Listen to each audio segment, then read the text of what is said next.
Chère Marina, je t'ai rencontrée en me perdant sur YouTube. Je crois que je peux dire rencontrer, parce que c'est la sensation que j'ai eue en regardant tes vidéos. La manière dont tu te confies donne l'impression d'avoir réellement parlé avec toi. Et appris quelque chose sur quelqu'un, ce qui n'est pas forcément le cas quand on parle avec une personne que l'on rencontre.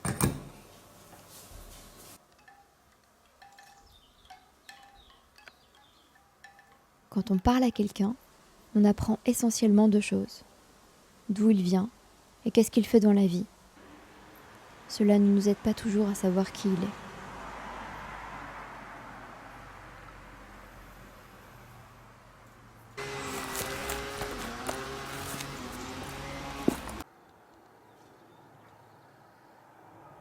La solitude.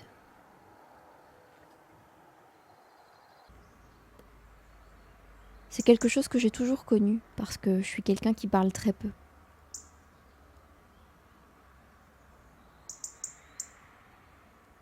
Ce n'est pas naturel pour moi. C'est rare quand j'arrive à parler avec quelqu'un sans me poser un milliard de questions. Être avec des gens, j'aime beaucoup, mais cela me demande une énergie énorme. Alors, très souvent, j'ai besoin d'être seule.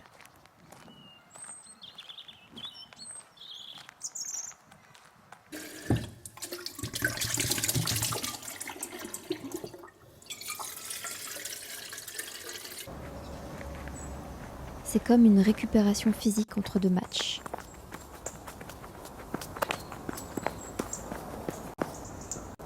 J'ai longtemps très mal vécu ce besoin. Je me sentais anormale. Je me suis forcée à sortir, à voir des gens.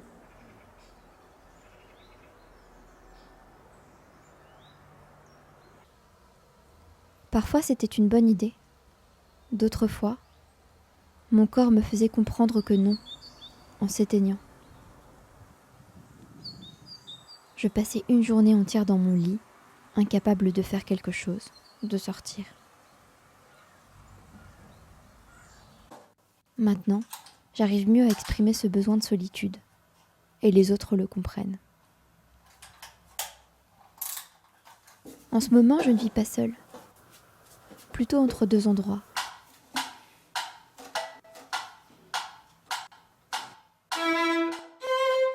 Pour ne pas dépenser d'argent dans un loyer, j'alterne entre chez mes parents et puis chez mon copain et ses colocataires.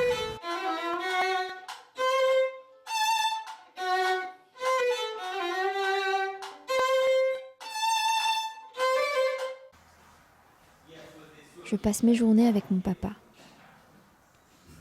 Cela fait 3 ans qu'il est au chômage et qu'il lit des livres sur le cerveau et la biologie.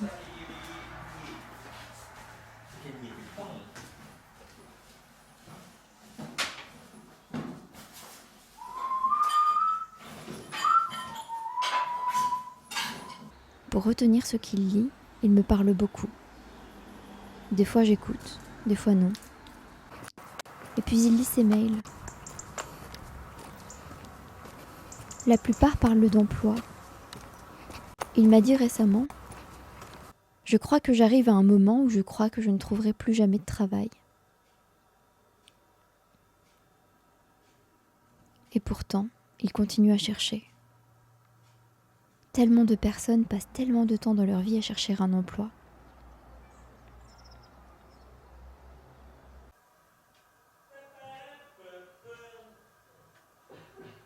Je passe aussi une bonne partie de la semaine chez mon copain, dans sa colocation.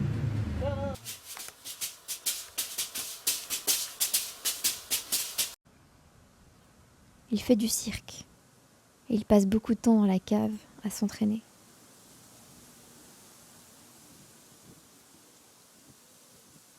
Je l'entends parfois s'énerver tout seul.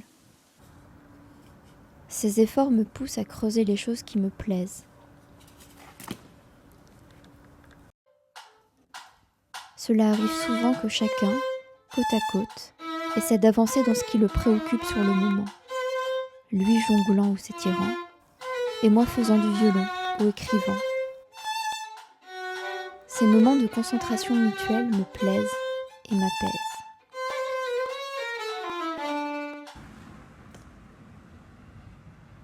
Je suis donc rarement seule. Et je me rends compte que c'est ce qui me manque et ce pourquoi je voudrais réellement travailler et gagner un peu d'argent. Avoir un endroit à moi où je pourrais m'ennuyer.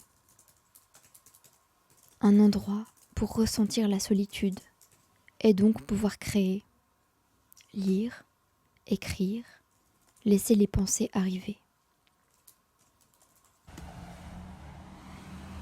Et pourtant, je vis une forme de solitude. En ce moment, je cherche un stage. J'ai 23 ans. Je viens de terminer mon master, je cherche un stage mise en scène sur un tournage.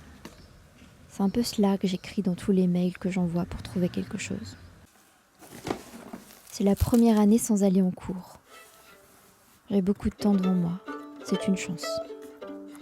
Mais c'est aussi là que ça devient difficile. Sans aucune obligation, que faire ? Je n'aime pas cette sensation de me sentir inutile. Et cette impression que le monde extérieur passe son temps à faire toutes sortes de choses tandis que moi je ne fais rien. Cette peur d'être taxée de paresseuse. Alors tous les jours, je me donne des choses à faire. J'écris des listes que je ne respecte pas complètement, que je perds, mais qui se développent, un peu comme des arbres. Et presque tous les jours, je m'assois, je fais des recherches sur des choses qui m'intéressent. La musique, la mémoire, la vieillesse, l'oubli. Et je prends des notes. J'essaie d'écrire des histoires avec tout ça. Et puis je sors. Je vais marcher chez mes parents, dans la nature. Je m'assois et je pense à toutes les personnes qui travaillent tandis que je suis au milieu d'un champ. Et je n'ai rien à faire d'autre que de penser. Je fais la cuisine aussi. Des plats qui vont avec les couleurs et le climat du jour. Et les gens qui travaillent vont tous les jours au travail. Et ils gagnent tous les mois de l'argent. Et ils peuvent dire « Bonjour, moi j'habite là et dans la vie je suis ça ». Cela suffit pour être quelqu'un. Et moi qui passe mes journées à écrire, lire, écouter la radio, me promener, préparer des bonnes choses à manger, je ne peux pas me définir par cela. Et je n'ose pas dire que dans la vie, s'il faut travailler, je voudrais être un écrivain.